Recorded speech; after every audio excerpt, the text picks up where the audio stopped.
Howdy, the fuel I chose was renewable diesel, similar to standard biofuel, but a little different on how it's produced. So, what is renewable diesel and what's it better for the environment? So, renewable diesel it falls under biodiesel, but the difference is that renewable diesel is made by processing animal fats, vegetable oils, and recycled restaurant grease. Some examples of the vegetable oils that are typically used are canola oil and soybean oil, which all go through different processes, which at the end produce the same product. It just depends on what's more economical. So, and then the reason this is better for the environment is because when we get the vegetable oils, we basically capture carbon from the atmosphere that we then turn into a fuel that we can burn. And by doing so, even if we burn off the fuel and produce more carbon, quote unquote, we really don't because we're just recycling that carbon that we took from the atmosphere, turn it into the fuel, and then release it back. So at the end, there shouldn't be a net gain on carbon in the atmosphere. It should just be a constant cycle of you reusing the same carbon. So for production, commercially, the most common process to turn vegetable and animal oils, in addition to restaurant grease, is by hydrotreating. This process is the same used as petroleum refineries to manipulate the stock. Basically, what I mean by stock is the either vegetable oil, animal fats, or use left restaurant grease. That's what I mean with that. So I guess the stock is manipulated by exposing it to hydrogen under high pressures and high temperatures, in addition to having the presence of a catalyst.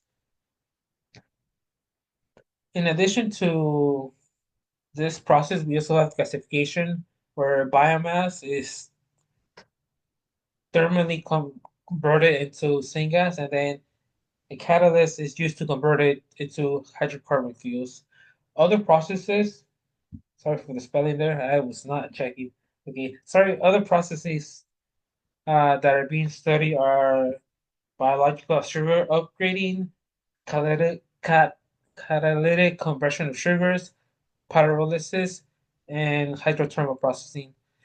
Typically, at least the commercial level, these aren't really used that much. I guess they're still being investigated. But, so I guess volume of how much fuels actually produced. So as of 2023, there was 16 operating plants that produced a total of 2,856 million gallons a year. And out of this production, more than a third of it came from two plants in Louisiana, which surprised me. I was honestly thinking it was going to be California since they want to go green so bad.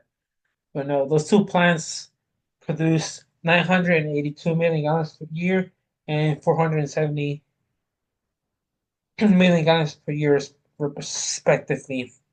Following them was California, which had five plants, which produced 31, 6, 260, 120, and 42 million gallons a year, depending on the plant, for a total of 459 million gallons a year, which is something kind of low compared to Louisiana. I kind of surprised me a lot. That single plant in Louisiana basically produces more than the entire state of California having five plants. So it's like, okay, that's really crazy. They must really have a head start or something.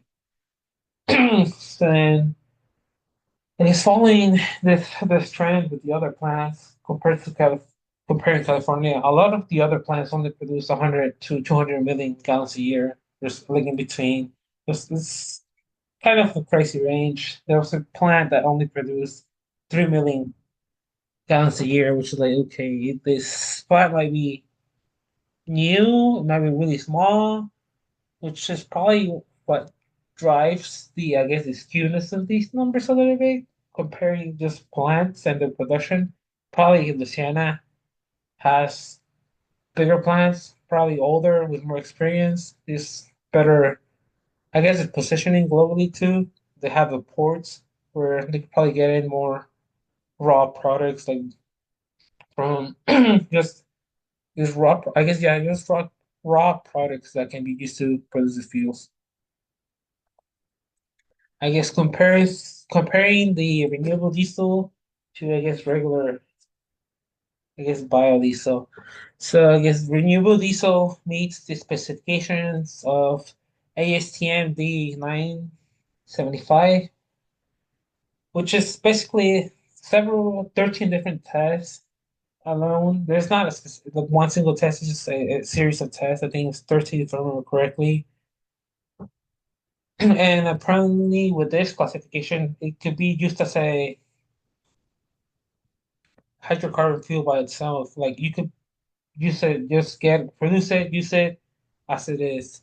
In comparison to regular biodiesels, which get the classification of ASTM D671, it can't really, or at least it's not recommended to use by itself. It has to be more of an additive. That's where you get like the like 5% or 10% of this fuel is biodiesel or whatever up in the pump.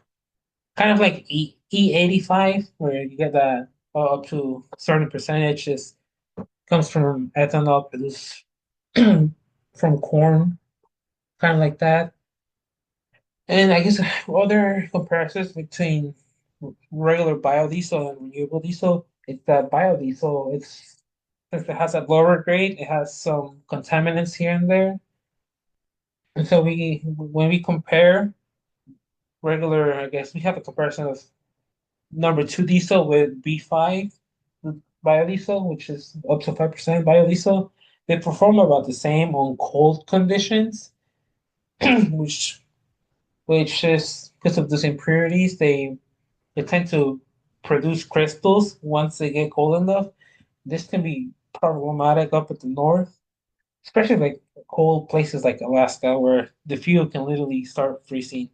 I've seen short videos where you see inside a diesel tank, and it's literally like slushy from the gas station, just like starting to solidify. So yeah, starting up a engine with that would be troubling. So, and from what I was able to learn is that since renewable diesel is a little more pure, it doesn't have has as high of a chance of freezing at lower temperatures, which seems to be pretty good in my opinion. And here's my works cited. Yeah, pretty short. This last minute.